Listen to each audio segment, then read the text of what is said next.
I have just finished posole from scratch using all fresh ingredients and all dried peppers, and oh my goodness, you guys, I don't know that I've ever tasted posole better than this. So come on, and I'm gonna help you do it for yourself and for your family.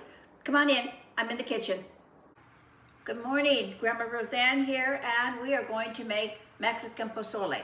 If you've never had posole, it is an amazing soup. If you cook it a little bit thicker, you could almost call it a stew, but it really is a soup. And typically it's made in Mexican families at New Year's or Christmas, around that season.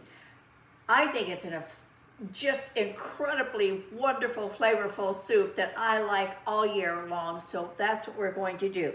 Now you're going to start out with quite a bit of bones. I've got 4 pounds of bones here. I have pork bones, beef bones, I have necks, I have beef shank or pork shank, I have pig's feet. Now, if you think you can't handle that, eliminate it. But trust me, it's good. And you want the gelatin that comes from this to really thicken the soup. And I don't know, live on the wild side if you've never had that in your soup. Now mine is frozen solid because I bought this, I just had a hospital stay, good Lord. I thought I was gonna be making this and ended up in the hospital. But now I'm here, but this is frozen solid. So mine cooking time is gonna be a little bit longer than yours. So I'm going to put all of the bones in here. So for seasoning, we want our aromatics. So I have 1 whole onion that I've just quartered. I have 1 garlic head that I'm just going to cut in half. I do want to get the paper off of there, which would have been easier to do before I cut it, but oh well. And all of this is going to be strained, okay? So don't worry about size or anything. I have 1, I didn't cut the end off of that. I have 1 stalk of celery. And probably equivalent to 3 carrots if I was using regular carrots. But I just have the little guys. Our aromatics are in. Now for our seasonings. We have 1 tablespoon of salt, a half a tablespoon of pepper, a half a tablespoon of garlic powder,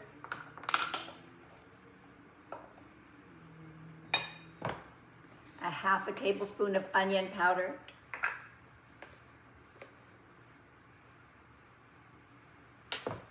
and I'm going to put 1 tablespoon of, forgot what it was, 1 tablespoon of Better Than Bouillon beef base. Excellent product.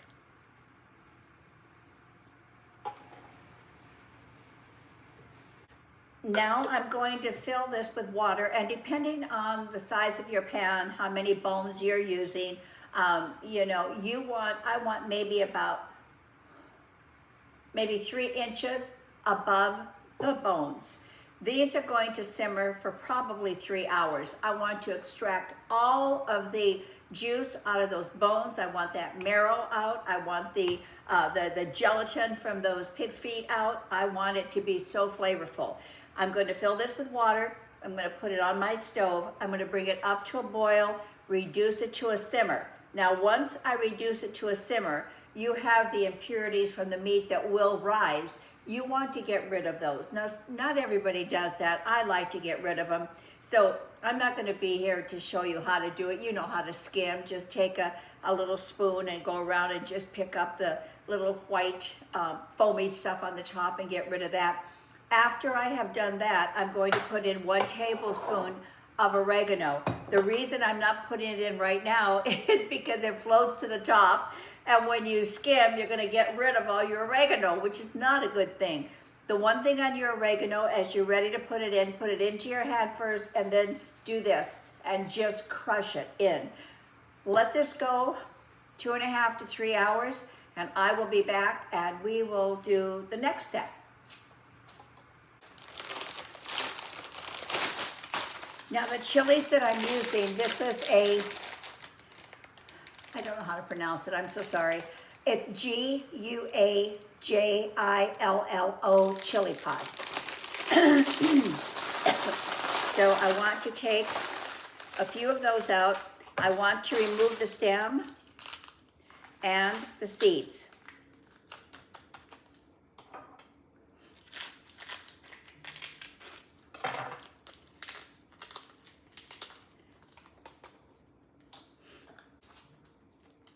This is for our incredible sauce. If your hands are a little sensitive to chilies, be sure to put on a glove. I don't work with chilies enough to know whether my hands are sensitive or not, so we'll know in time. And you do realize we're removing most of the heat from here. Because posole should not be, kill your mouth hot, spicy hot. It should just be very flavorful, and that's what we're creating. And here I have some New Mexico chili.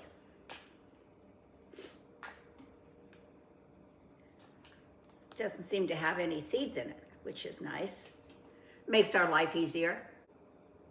2 ounces. And the New Mexico chili.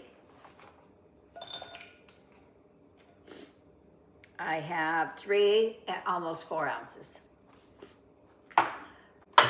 Now, continuing to get ready for our sauce, I have got 6 garlic cloves here with the paper on, and I'm going to turn my burner on to high. I want this pan to get pretty hot.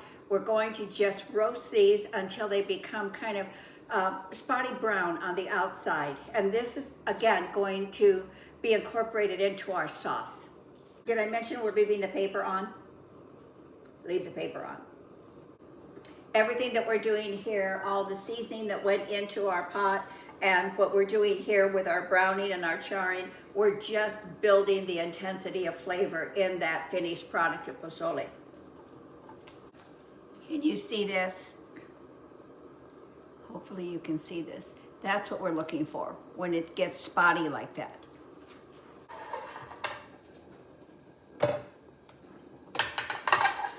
Now in a dry pan, we're going to add half of our chilies.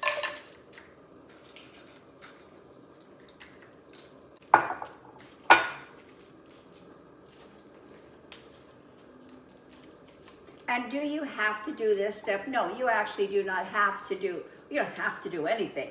But what happens here is that you are going to get some of that char taste into the sauce of the posole, and oh my gosh, you guys, it is delicious. And it just takes a few minutes. We'll just do this like maybe 3 or 4 minutes. You can already start to smell the fragrance from the chilies. I live, as I'm sure many of you know, in Southern California.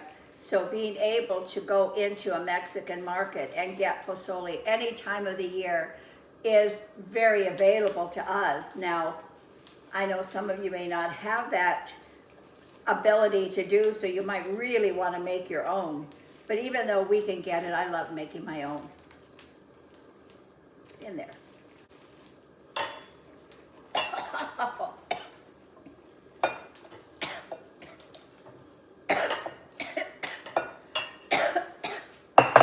It will get your attention, I promise you.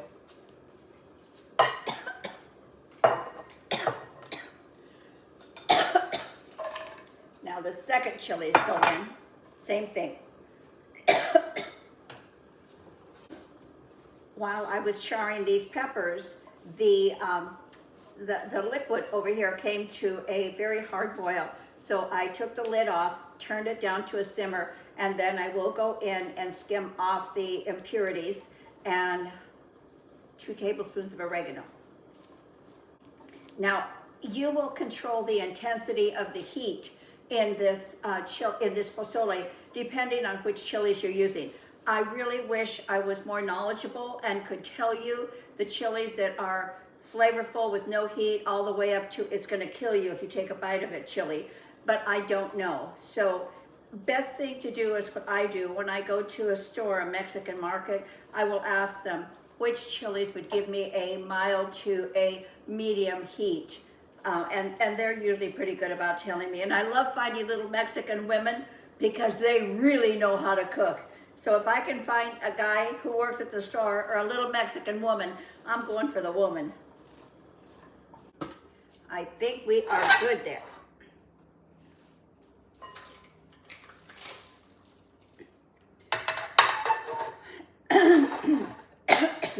Now you just want to hang out for like 2 or 3 hours. Go do something, oh, mercy. Go do something fun, go watch a movie, sit down, relax, go clean out a closet. Whatever you need to do, you do it now, and just let your soup do what it's doing. Well, while my soup was simmering here, I did go to the store and I bought this. It's arbol tostada chili. I'm not quite sure what it is. Can you see that?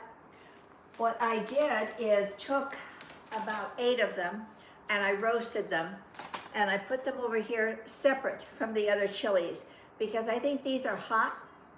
So what I'm going to do is just kind of put 1 or 2 in at a time to make sure I don't get it too hot and can't enjoy eating it. So now what I'm doing is I am taking all of the bones out and the fat and getting rid of that because we don't need that anymore. And while yours is cooking, you really need to do what I did, which was taste it periodically to see if you need to add a little bit more seasoning to it, or if you need a little bit more of the beef base. And if you really are going for a lot of meat in yours, then you might want to add additional beef or pork. I'm really not going for that much meat in it. I really just kind of like the broth and the hominy and a little bit of the meat. So I did not put a lot in. And I am getting rid of the garlic that I threw in there. It has given us all it can give. All right, now we're just discarding all the bones and all of the fat that we no longer need. And we're being left with just the beautiful meat that is very well seasoned. Now all I'm doing is just taking the chunks of meat and just shredding it. I don't want big pieces in there. And this is just personal preference. If you like big chunks and you like a lot of meat, then that's what you'll do. I just want a hint of the meat and all the flavor of the meat. All right, now I'm just going to strain this.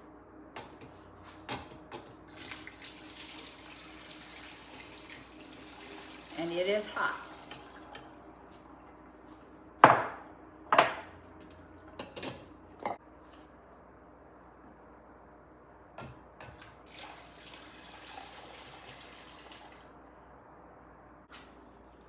Now in the original chilies that I got, I'm going to just put in some hot water and let them hydrate.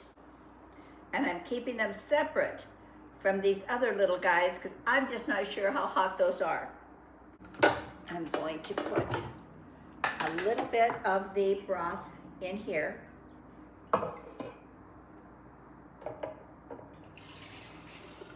Maybe like a cup. I'm tossing in the garlic that we roasted. I'm going to put in 1/4 of an onion.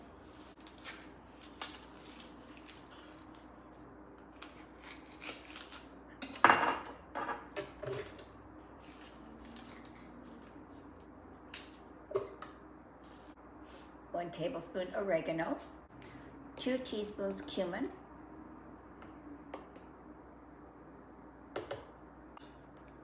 and we're not adding any salt to this because we do have the salt already in our broth, so we will taste it to see if more is needed.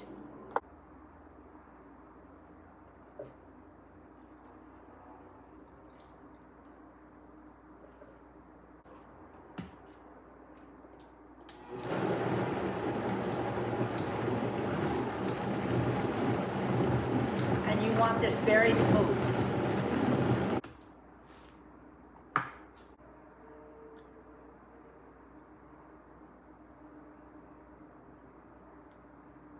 really good. I'm checking for heat. I'm gonna put just a couple of these guys in there because I'm not quite sure what they're gonna do. Those are the last ones that I showed you that I just bought.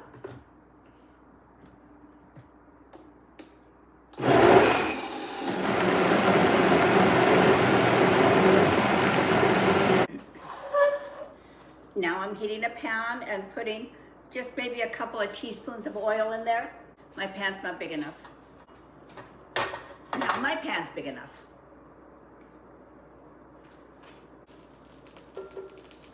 And now we will pour our sauce in here. And we're going to want to cook that for a few minutes. Help all those flavors introduce themselves to one another.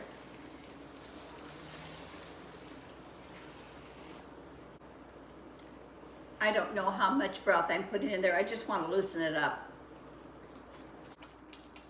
Remember, we had raw onion and raw garlic in here, so what we're doing now really, in essence, is just cooking it down.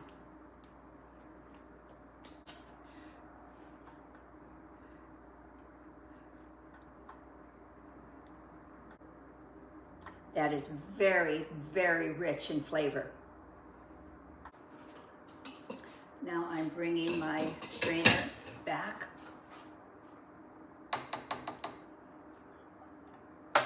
Because I definitely do not want chili flakes in there.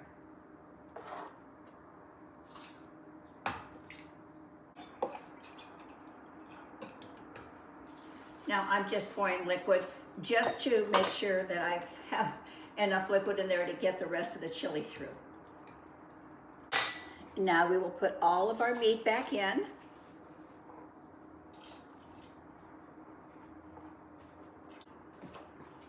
I have drained 1 can of hominy, 1 pound 14 ounce can of hominy.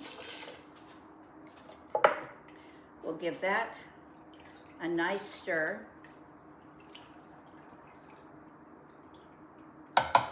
I'm going to give it another taste just for seasoning.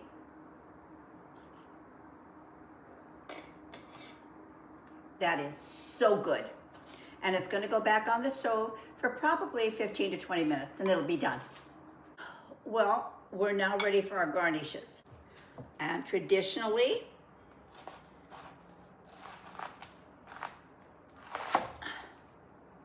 we have cabbage, so it has been shredded. So our cabbage goes in, our onions go in, avocado,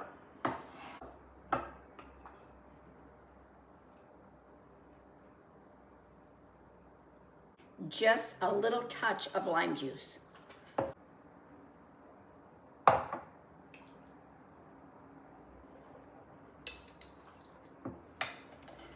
And we are ready to try this amazing posole made from scratch. All right.